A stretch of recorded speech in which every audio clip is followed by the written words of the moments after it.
Bayad ka na naman nakasimangot. Ba't mo naman kasi binunot agad, hindi pa... Ano? Hihirit ka pa? Yan ang asawa ko. Hindi lang matalino, mandiskarte pa. Pag hiwalay, hiwalay agad. Hindi yung ipagkalat mo pang maliit.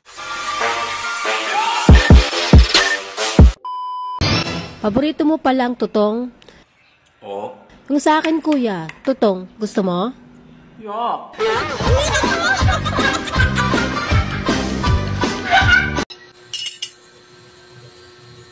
Ano? Hihirit ka pa?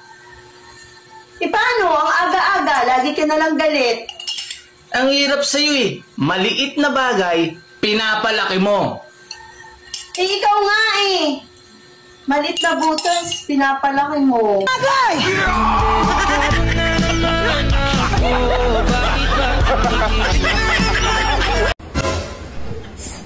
Oh, bayad ka na naman nakasimangot. Ba't mo naman kasi binunot agad, hindi pa nga ako tapos? Ubus na ako eh, ba't di ko bubunutin? Nakakainis ka naman eh. Sana pinatapos mo man lang ako bago mo binunot. Charger ko to eh. Kasi yung charger mo. Oo.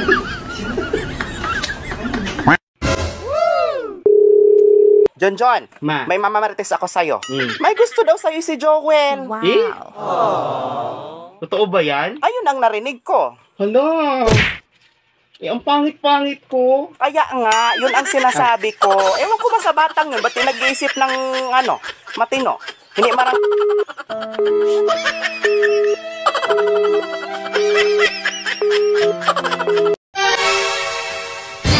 Ikaw sumusubra ka na ha.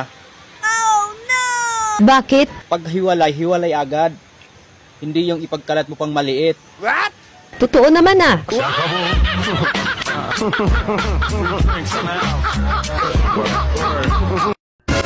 Ayoko na makita yung lalaki na laging bumubuntot sa'yo ah. Kahit alam niyang may asawa ka, nanliligaw pa rin sa'yo. Tandaan mo yan. Oo, Han. Hindi mo na yun makikita at hindi na rin yun manliligaw sa akin. Ay, buti naman, tumigil na siya. Siguro, naiintindihan na niya na mali yung ginagawa niya. Oo, Han. Gumawa na rin ako ng paraan para tumigil siya. Diyan ako believe sa'yo, Han. Dahil hindi mo inasa sa akin lahat at mahusay ka mag-isip. Oo, Han. Hindi na yun magpapakita dito at hindi na rin yun manliligaw sa akin. Yan ang asawa ko. Hindi lang matalino, mandiskarte pa. At hindi ako nagkakamali na ikaw yung napapangasawa ko. Swerte ko sa'yo. Kaya nga pala, ano palang ginawa mo? Bakit bigla na nahimik yung lalaking yun? Ako na pumupunta sa bahay nila araw-araw.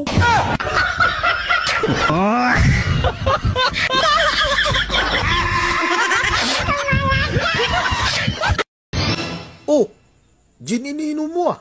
Bakit hindi Red Horse? Pag Red Horse kasi, naalala ko yung ex ko. Ha?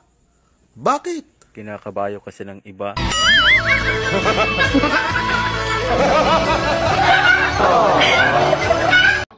Alam mo, sawang-sawa na ako sa pagkababairo mo. Higit na sa 10 bisis na kitang nahulin ng babae, sumusubra ka na. Alam mo, masanay ka na. Dahil ganito na talaga ako pinanganak eh. Hindi ko na talaga mabago yan eh. Kahit sabihin natin, ayaw ko sa babae. Ay, yung ibang mga babae, kinikis-kis sa akin eh. Ay, alam mo naman na dyan ako marupok eh. Last na yan ha. Pag inulit mo pa, wala na tayo. Maliit lang bagay lang yan, pinapalaki mo. May tatanong ako sa'yo. Kung sakali bang maghiwalay tayo, maglalandi ka rin ba sa iba? Naglalandi nga yung insekto na sobrang liit yung sa kanila? Ako pa kaya na sobrang laki yung sa akin?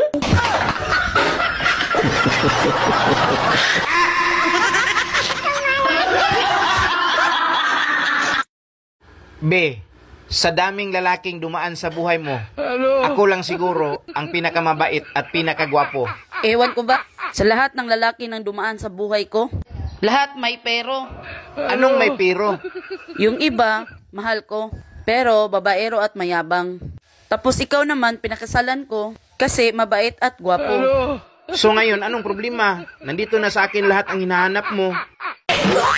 Oh, ba't nangungurot ka? Ba't hindi mo sinabi sa akin supot ka?